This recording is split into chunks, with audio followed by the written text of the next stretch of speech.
lesson is going to be about the CUPS checklist. So CUPS is an acronym we use to help you edit your opinion writing. There's my slide.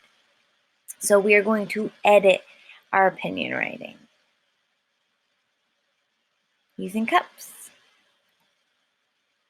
So the C in CUPS stands for capitalize.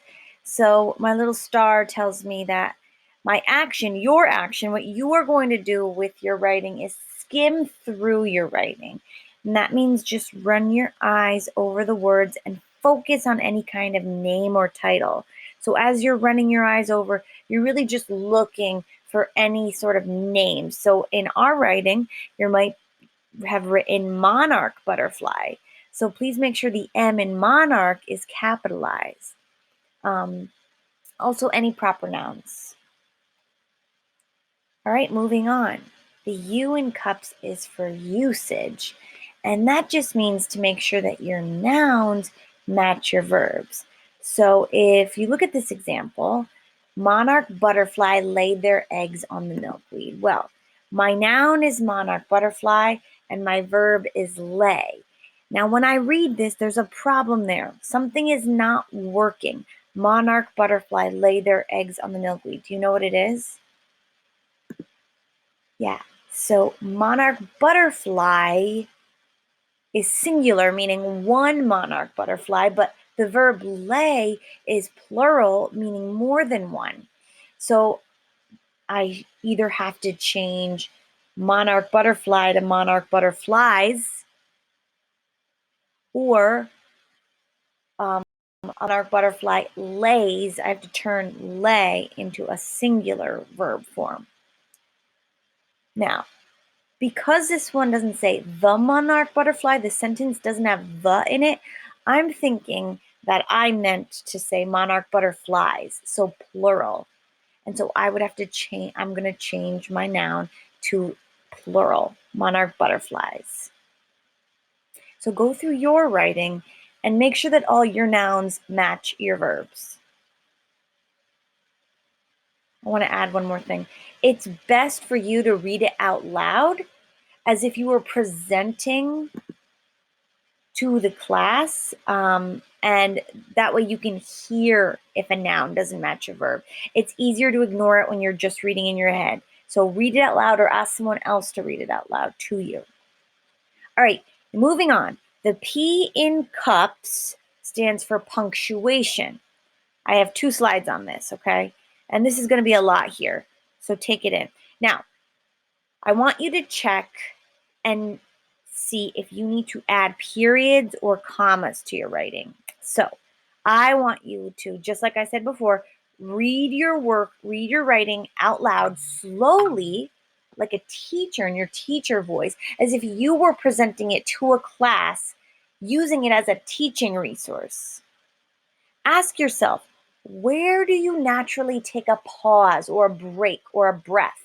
Is there a period or a comma there? If there isn't, you should consider putting one there. And if there is a period or comma, but you didn't naturally stop and you just kind of read through it, then consider taking it out. Ask yourself, try it both ways.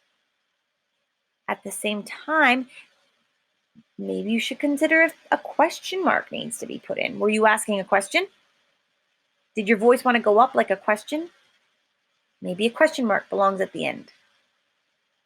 Or if you want to convey to your reader some excitement or passion, you could end a sentence in an exclamation point. Okay, I want to take a moment to really talk about commas right here. When do you need a comma? Here are some rules. 5 rules that I think are important for you to memorize. Okay? Rule number 1, use commas before and after a quotation in a sentence. So if you took a piece of, or hang on, let me slow down. If you took a sentence from one of the articles as evidence to use in your writing, and you put quotation marks right before the first word of that sentence and then right at the end, you're going to need to have a comma after it, okay? or before it when introducing this piece of evidence. The comma will separate the piece of evidence, the quotation, the quote, the sentence, from your writing. Rule 2, use a comma after common introductory words, okay? Like words like however, clearly, well, or for example, for instance.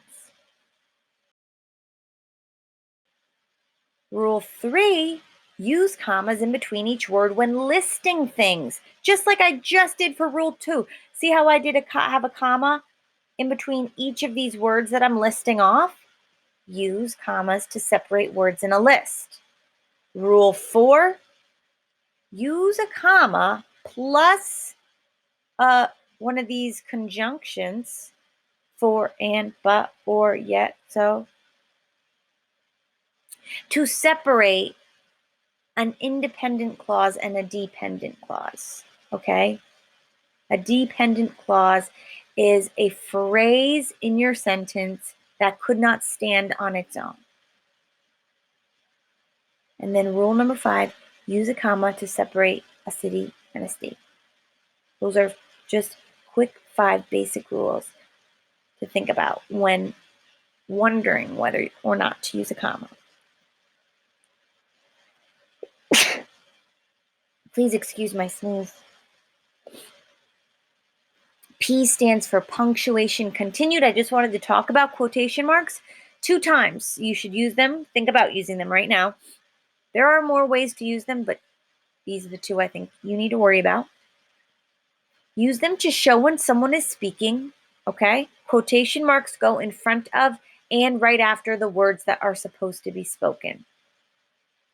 Also use them to show that a sentence came from another writer. For example, you may have picked a sentence from an article that you want to put in your writing as evidence. You're going to need to put quotation marks right before the first word in that sentence and right after the last word in that sentence to show the reader that that's not your thought, but rather another writer's thought. You're just using it to make your point. Okay? Last letter in the CUPS acronym is S, and it stands for spelling. Circle any words you are unsure about that just don't look right to you. Ask an adult to read it over and check your spelling for you. It's also a good time to just have someone you trust, someone older than you, an experienced reader, have them read your writing and ask them if it makes sense. Ask them for their advice. Should you move anything? Should you add anything? Ask them if you persuaded them. Do they believe in your opinion now? All right. Thanks for listening. And once again, happy writing. I hope this helps.